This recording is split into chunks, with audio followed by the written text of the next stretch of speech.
The night was dark and eerie. The kind of night that made you feel like something was lurking just around the corner. It was on a night like this that my life was forever changed. I was born in a small town in the middle of nowhere. My parents were wealthy, but we never talked about where the money came from. My father was a weak man who always tried to please everyone, and my mother was stoic and cold. She saw potential in me as an artist and pushed me to create, but otherwise I was ignored. After my father's suicide, my mother became increasingly obsessive and critical. She even forced me to participate in her nude studies, and I knew love was dead. It wasn't until I was 20 that she allowed me to attend a private art institute. I flourished in the world of art, combining magic realism with classical antiquity paintings. My work touched on deep subjects like life and death, morality and the soul. But beneath every stroke lay a deep pain. On the day I received word that I was to have my work displayed in various metropolitan areas, I was told of my mother's death.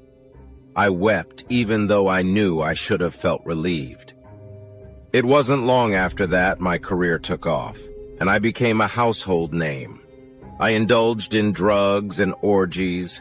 My studios were destroyed and rebuilt the next day, and I looked down on the little people doing little things like hard labor. But as the years went on, my work became more and more vindictive. I saw my contemporaries as nothing but dogs in suits, and I couldn't understand why people admired my work, even when it was macabre. But then, one night, I saw something that changed everything. I was at a party thrown by one of my wealthy patrons when I saw a figure in the shadows. It was tall and thin, with long, bony fingers that seemed to stretch out into the darkness. And then I saw another figure, this one shorter and wider, with red eyes that glinted in the dim light. I knew then that there was something more in this world than what I could see. I began to research and found stories of cryptids and demons that haunted the night. I even started to see them in my art, hiding little clues in my paintings. But as my work became darker, my critics became harsher. Herbert Jones, my most favored critic, began to attack me with a viciousness that bordered on obsession. I knew then that he had seen the same things I had and that he was trying to keep me from speaking out. And then one night, I saw him. He was standing in the shadows, watching me with cold, calculating eyes. I knew then that he was one of them, that he was trying to silence me.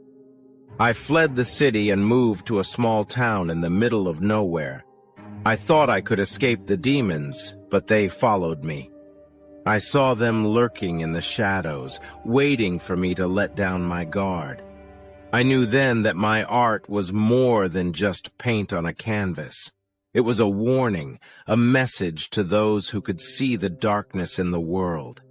And I knew that I had to keep painting, keep warning, no matter the cost.